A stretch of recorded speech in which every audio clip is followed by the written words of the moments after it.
Guayaquil endurece las medidas para frenar el aumento de casos de COVID-19. Se exigirá el carnet de vacunación o prueba negativa para asistir a todo evento público. Mientras en Quito, laboratorios públicos y privados aumentaron la demanda de pruebas para detectar el virus.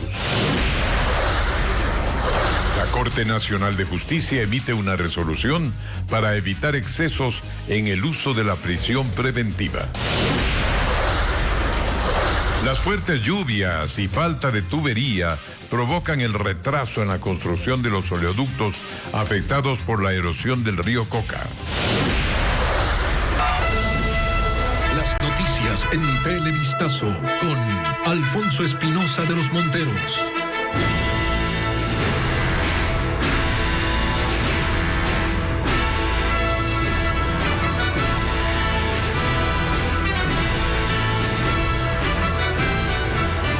Buenas noches, televidentes amigos. Empezamos informándoles que rigen nuevas medidas en Guayaquil para reducir el contagio con la variante Omicron. El COE cantonal resolvió que los ciudadanos deben presentar el carnet de vacunación completo o pruebas PCR de coronavirus para asistir a lugares de concentración masiva. Bessie Granja nos tiene las medidas adoptadas en Guayaquil. La medida entrará en vigencia desde el próximo 22 de diciembre y tendrá una duración de 60 días.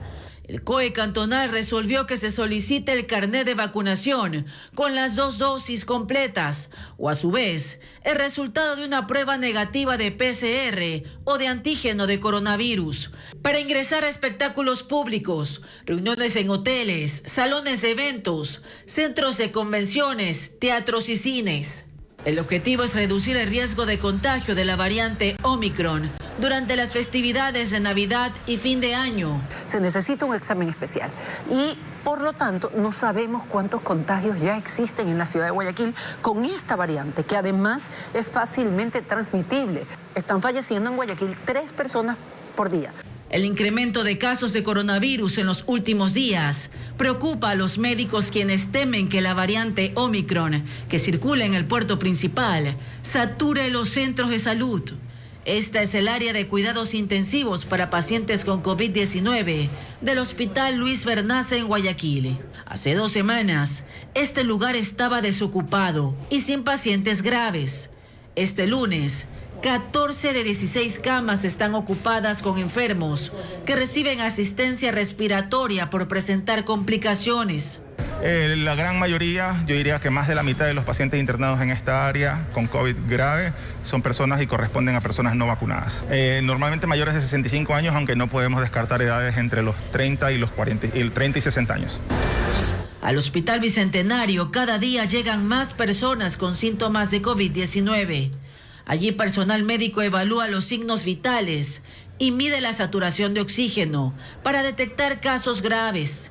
Por lo general estos pacientes pues llegan con síntomas de influenza, de catarro, y a veces es un poco difícil diferenciar entre si es por las estaciones lluviosas que tenemos actualmente en la ciudad, por nuestro clima, versus las nuevas cepas que podrían haber estado afectando a los pacientes. Hay quienes acuden sin síntomas, pero quieren descartar la enfermedad. Sí, estoy asustada porque una hermana está con el COVID y su esposo también y vive al lado mío. Las autoridades municipales no descartan tomar decisiones más restrictivas, como por ejemplo la presentación del carnet de vacunación para el uso del transporte público. El Ministerio de Salud ha dispuesto cerca de 1,000 puntos en el país para la realización de pruebas COVID-19 gratuitas. Según datos del organismo, se realizan hasta 2,000 pruebas a la semana. Fabiola Santana recorrió algunos centros de salud y evidenció el incremento de la demanda. Algunos pacientes llegan con fiebre, tos y dolor muscular. Los casi 1.000 puntos para tomar pruebas COVID gratuitas están ubicados en centros de salud y hospitales del país. Solo en Guayaquil, Durán y San Borondón hay 77 puntos y en Quito 134. Quienes realizan estos test aseguran que en los últimos días se ha registrado un incremento en la demanda de pacientes. Por ejemplo, en el Centro de Salud Las Casas llega el doble de personas que hace algunas semanas. Hasta antes del mediodía ya se habían tomado 30 muestras. De ellas, algunas resultaron positivas. Esta madre de familia llevó a sus 2 hijos. Presenté yo síntomas de COVID, entonces me hice la prueba, salí positivo. Hemos venido al centro de salud para que les hagan una prueba de antígenos y saber si es que están positivo o negativo. El incremento de la demanda se registra a 2 semanas de las fiestas de Quito y a días del anuncio de Omicron en el país. Previo a los feriados, pues sí teníamos un número establecido, más o menos de unas 1.000 pruebas. Pero ahora se ha visto el incremento casi al doble. Llegan con síntomas de tos, fiebre, dolor de cabeza y muscular. Dicen que es mejor prevenir. Desde anoche estaba con mucha fiebre, pero muy alta. Cada 4 horas le tenía que dar una pastilla para la fiebre y mucha tos. Mi señora es de la tercera edad y es vulnerable. Entonces tiene un poco de tos y entonces es importante venir a zafarse de dudas, señorita. En laboratorios privados como Sinlab dicen que lo que ha incrementado es el número de casos positivos. En diciembre llegamos ya a un 6.4% de muestras positivas. Es decir, hay un franco incremento casi de duplicarse el número de casos positivos por mes en las muestras que recibimos en nuestras instalaciones. Lo mismo ocurre en los centros de la Cruz Roja, llegando a un promedio de 27.30%, el pico más alto en estas semanas de diciembre. A la fecha, el Ministerio de Salud registra más de 500.000 casos confirmados de COVID-19. El mal tiempo en la zona de la erosión del río Coca retrasó el trabajo para la construcción de la nueva variante de los oleoductos. En este asunto, pues, Petroecuador anunció que esta semana estará listo el poliducto y el SOTE para el fin de año. El bombeo de petróleo está suspendido por lo pronto desde el pasado 8 de diciembre y las pérdidas ascienden a $600 millones. El reporte ahora con Paul Romero. Desde que inició la erosión regresiva del río Coca hace cerca de 2 años, Petroecuador ha construido 7 variantes del sistema de oleoducto transecuatoriano SOTE en el sector de San Luis, fenómeno natural que arrasa con todo a su paso. Desde el 8 de diciembre, tanto Petroecuador como el oleoducto de crudos pesados, OCP, suspendieron el transporte por el avance de la erosión, ahora inclusive por los afluentes del río Coca.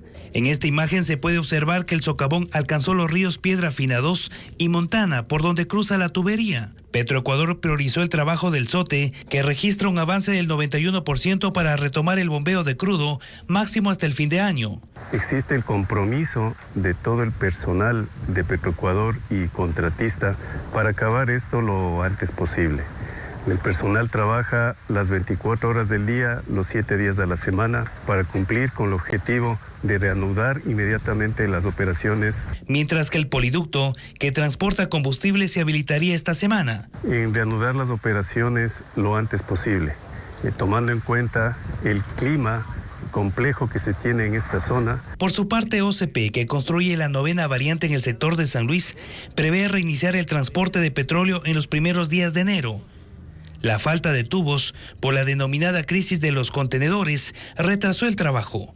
Según información del Ministerio de Economía, hasta el momento las pérdidas para el Estado por la suspensión del bombeo de crudo ascienden a $600 millones. Y obviamente que en la crisis fiscal que existe, que se interrumpe el flujo de ingreso por exportaciones, también sé que es un problema. Según el experto, lo más importante es que el gobierno tome las medidas necesarias para garantizar el abastecimiento de combustible. Si no tenemos hidrocarburos, no tenemos gasolina, no tenemos diésel, no tenemos gas licuado, petróleo, si no tenemos derivados de petróleo, ¿cómo funciona el país? Petroecuador aseguró que existe suficiente combustible para atender la demanda del mercado interno. En otro asunto, el abuso de la prisión preventiva y la grave situación carcelaria llevó al Pleno de la Corte Nacional de Justicia a emitir una resolución que aclara cómo aplicar esta medida de la prisión preventiva. Establece parámetros para que la privación de libertad antes de la sentencia solo se dicte de forma justificada y excepcional. Jacqueline Rodas conversó con el juez proponente.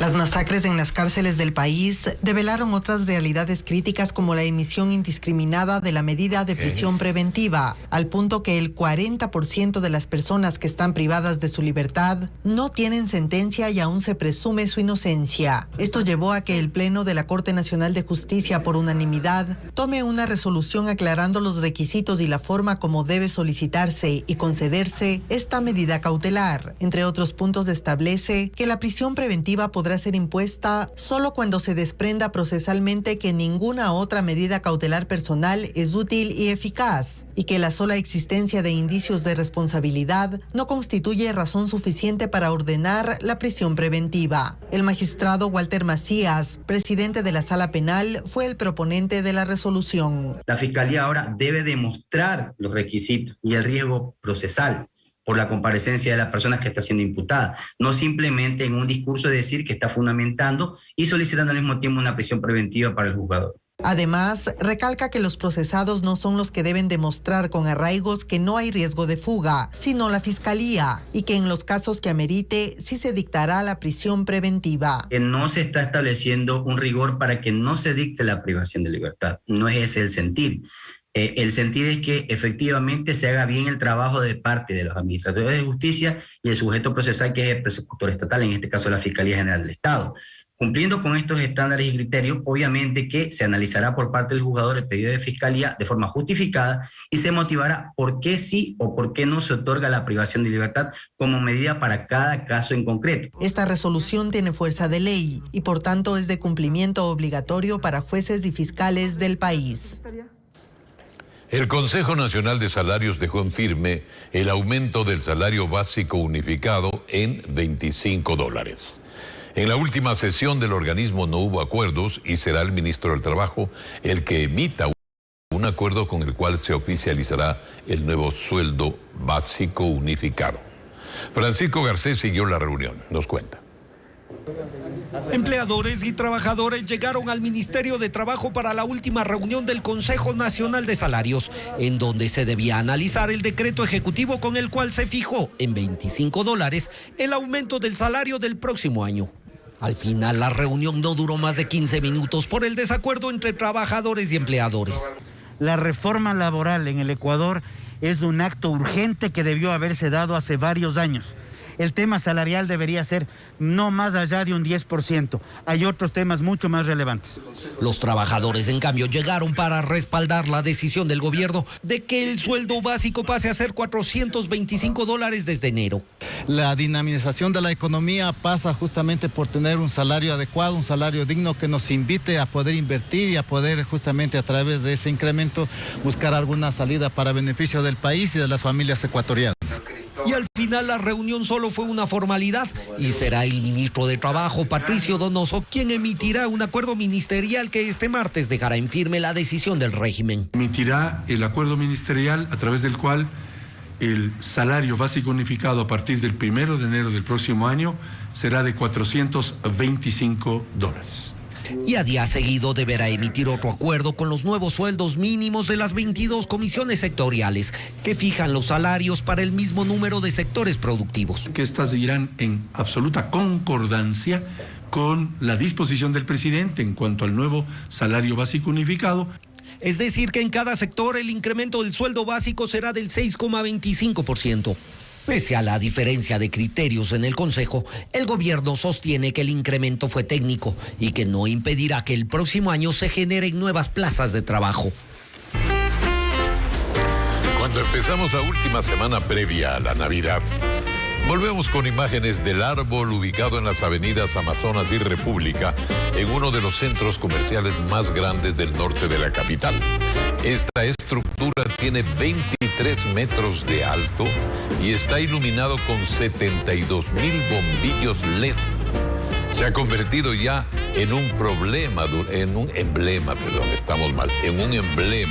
durante la época navideña al transmitir un mensaje de alegría y color a las miles de personas que diariamente transitan por el lugar.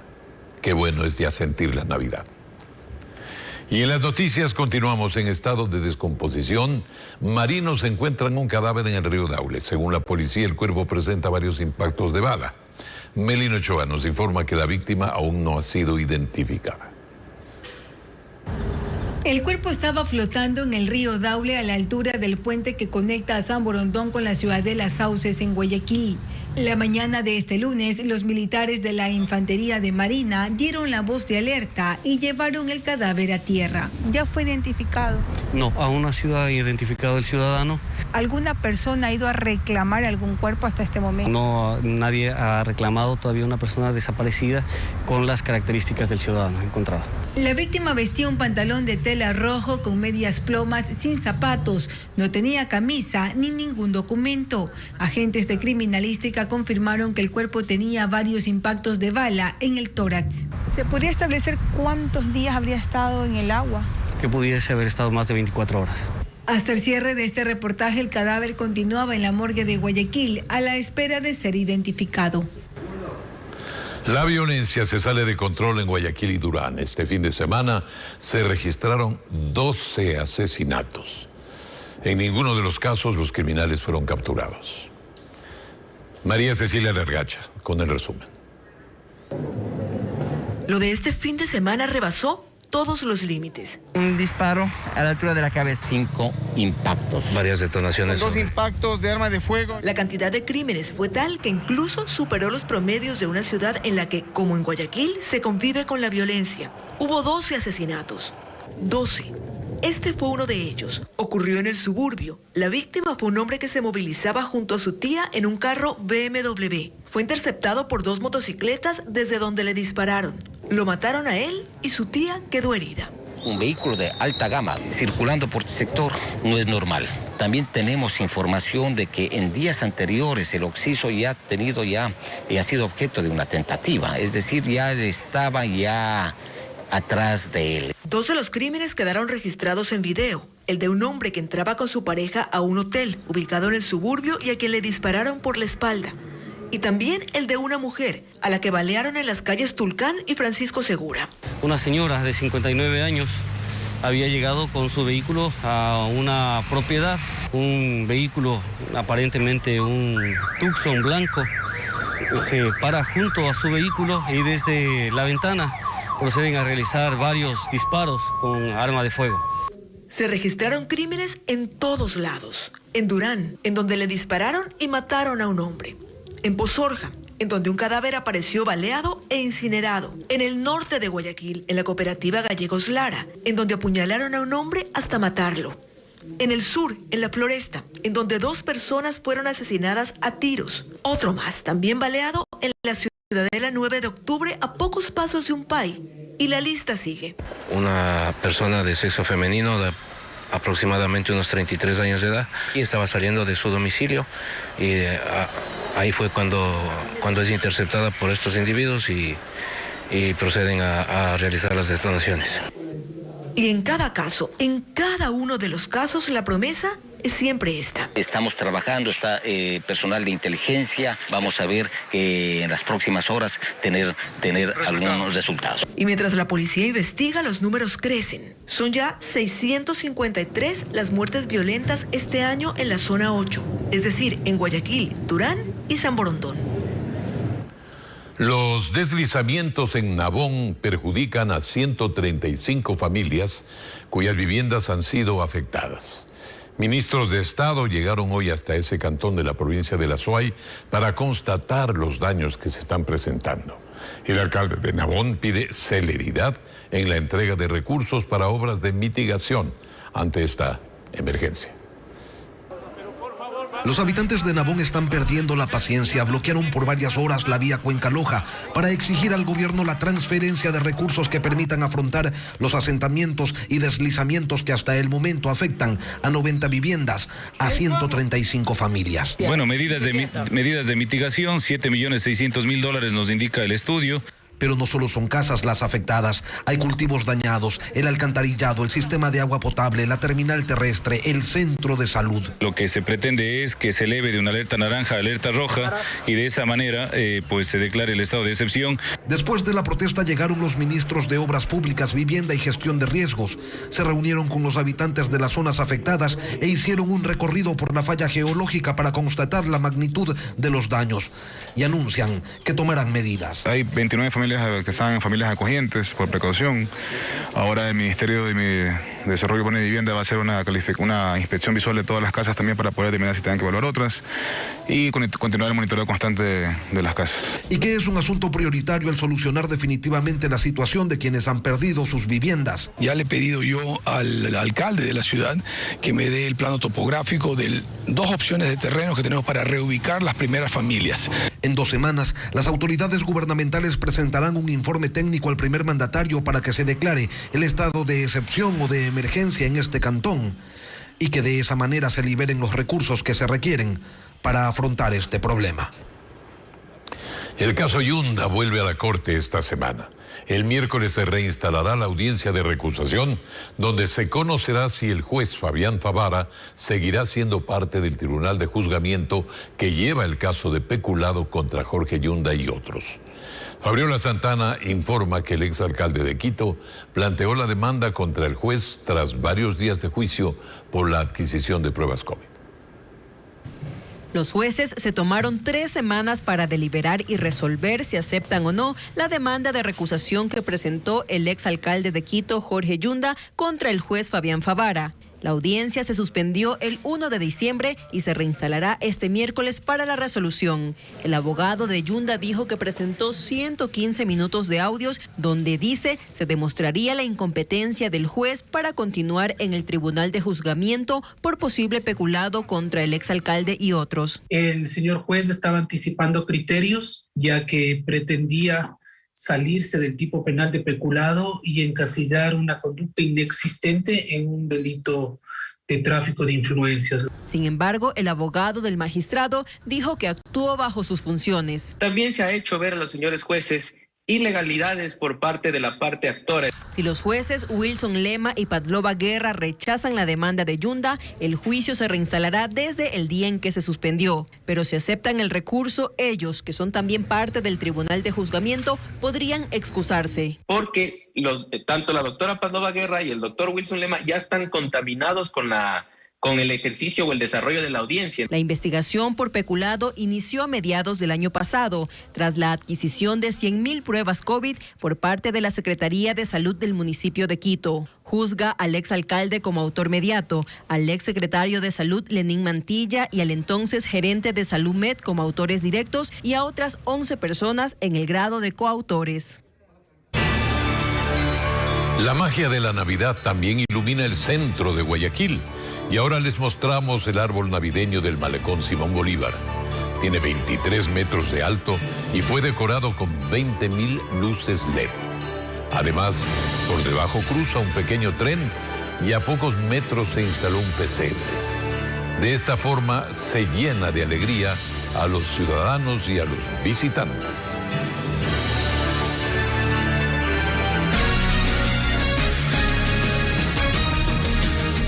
Mucha atención.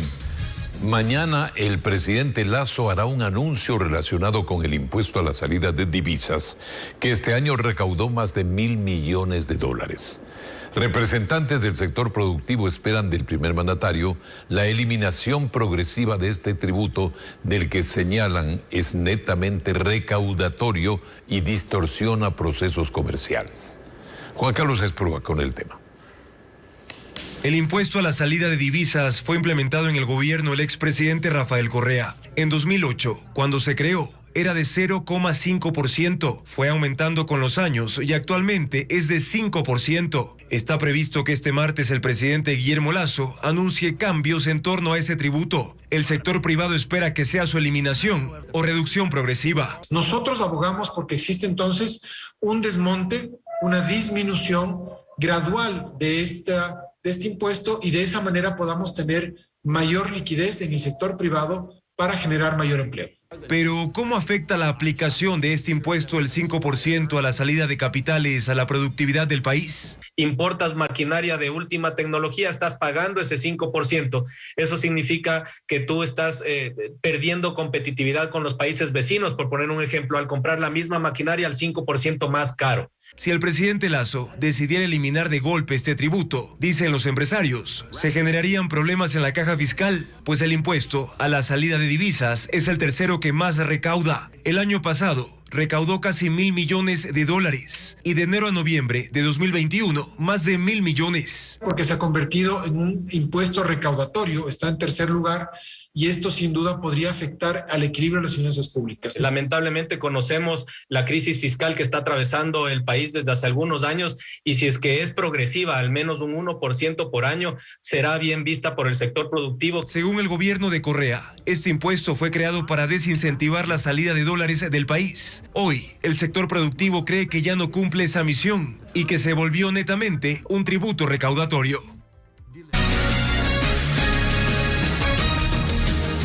Hay más noticias para ustedes. Más del 80% de los recursos que se pagan por derechos de autor en Ecuador se van al exterior. El dinero es recaudado por 5 sociedades de gestión colectiva que representan los derechos de los artistas. Detalles ahora con Francisco Garcés. Las sociedades de gestión colectiva son organizaciones privadas sin fines de lucro que se encargan de administrar los derechos de artistas y creadores que ahora ven que los recursos que se recaudan se diluyen en gestiones administrativas y se envían al extranjero. En el Ecuador hay 5 sociedades de gestión que se nutren de cobros que hacen a los medios de comunicación, hoteles, clínicas, restaurantes, locales comerciales de todo tipo, eventos o cualquier lugar en donde se exhiban obras nacionales o extranjeras. La menor de esas sociedades es Ejeda, que representa los derechos de los productores audiovisuales. Y la más grande de todas es SAICE, que representa a autores y compositores de obras musicales. Ejeda en el 2020 recaudó $403.000. $230.000 se destinaron a pagos para su funcionamiento. $84.000 fueron para pagar derechos en el exterior y solo $31.000 quedaron para pagar a productores nacionales. En cambio, SAICE reportó ingresos totales por $5,8 millones. 3,1 millones quedaron para repartir por derechos, pero de ellos 2,7 millones fueron al extranjero y solo $429.000 sirvieron para repartir a los socios nacionales.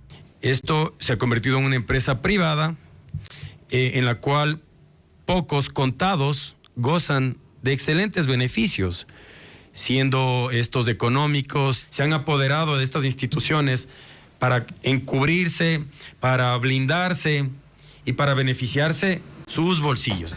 El pago de derechos de autor está establecido en la ley. Las sociedades de gestión proponen las tarifas a cobrar y el Servicio Nacional de Derechos Intelectuales, SENADI, que es la autoridad nacional en el tema, verifica si se cumplen parámetros técnicos antes de ponerlas en vigencia. Para quienes pagan las tarifas, el problema está en que se aplican por igual a pequeños y grandes negocios. Un ejemplo es el del sector del hospedaje. Cada hotel deberá pagar derechos por el uso de material audiovisual y de música. Si tiene un televisor con servicios de cable en cada habitación, paga una tarifa al proveedor, que a su vez paga derechos de autor.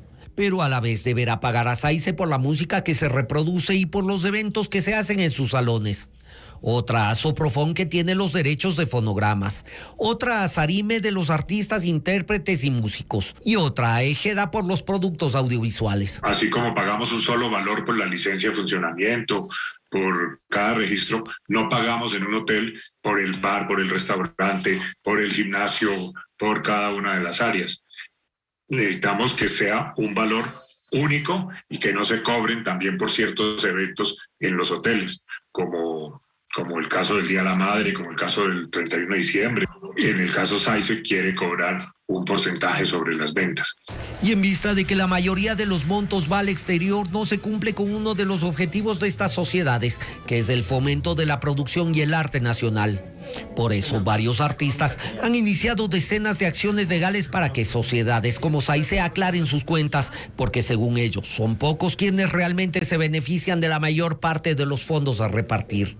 Estos recursos se están yendo, digamos, desviando por todo por todos lados menos a donde debería ir, que es a los socios. Los recursos aparentemente se van en gastos administrativos que son altísimos, gastos de sueldos, digamos, dorados de $7,000, más comisiones. En los próximos días, la Senadi tiene previsto poner en vigencia las nuevas tarifas incrementadas para derechos de autor.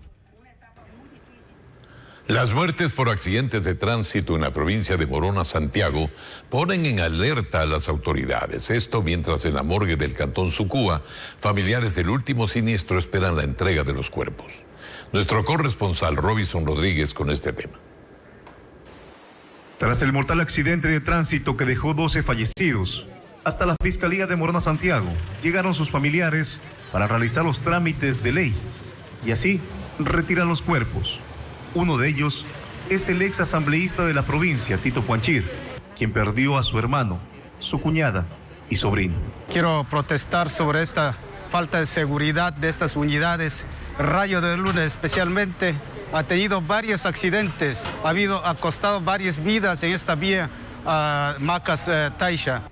Mientras en la morgue del cantón Sucúa, algunos desesperados esperaban solo los cuerpos para trasladarlos hasta sus comunidades en Taisha, también en Morona, Santiago. Una sobrina de 6 años que acaba de fallecer, otra tenemos en estado de coma en el hospital de Cuenca. Con el pasar de las horas, las cifras de este fatal accidente podrían aumentar. El siniestro del domingo ocurrió cuando un bus que cubría la ruta Macas-Taisha descendió de forma precipitada por la carretera y al llegar al puente, el conductor no tomó la curva y cayó al fondo del río. Justamente estábamos yendo a bañar al río, venía el bus, pero venía a toda velocidad, venía como que estuviera volando. Pero no imaginamos que iba a pasar eso, lo que pasó. Pero no ha sido el único incidente en esta provincia. La semana anterior, otro bus interprovincial se volcó en el cantón Sucúa. La cifra de víctimas por accidentes de tránsito sobrepasó la del 2020. Prácticamente en menos de 10 días estamos ya con 33 fallecidos por las causas de tránsito. Los habitantes de esta zona del oriente ecuatoriano piden más controles en las carreteras para evitar más siniestros. Casi 4 toneladas de droga decomisó la policía en el puerto de Guayaquil. La cocaína estaba oculta entre 2 contenedores que tenían como destino Europa. Merlin Ochoa nos informa que el valor de este cargamento supera los $150 millones. Este es el momento en el que agentes de la unidad de puertos hallaron gran cantidad de droga tras un trabajo de inteligencia. Dentro de 2 contenedores, los narcos escondieron casi 4 toneladas de cocaína en 64 sacos de yute negro. El operativo evitó que la mercancía sea embarcada en un buque. Los 2 contenedores pertenecen a la misma empresa exportadora. Hay que destacar que esto es un proceso investigativo en el cual estamos determinando a todas las personas responsables de este ilícito. La droga estaba dentro de un cargamento de balsa. La empresa que procesa la madera está en Quevedo, provincia de Los Ríos. No hay detenidos, pero se cree que el contenedor fue contaminado dentro de un puerto ubicado en el sur de Guayaquil. Según las primeras investigaciones, el destino final de la droga era Polonia y Dinamarca. En Europa, el valor del cargamento supera los $150 millones. No se descarta que esta incautación ocasione más enfrentamientos entre mafias narcocriminales. Las bandas narcodelictivas tratan de hacer ajustes de cuentas entre ellos estando al margen de la ley. La droga tiene 7 logotipos, por lo que se presume que estaba destinada a 7 organizaciones. Hasta la fecha en el país se han decomisado 201 toneladas, 50 de ellas detectadas en los puertos marítimos del Ecuador. Amigos, con esta información deportiva ya estamos cerrando nuestro noticiero de hoy. Gracias por habernos acompañado. Mañana muy temprano, ya saben, tienen noticias de última hora en Ecuavisa.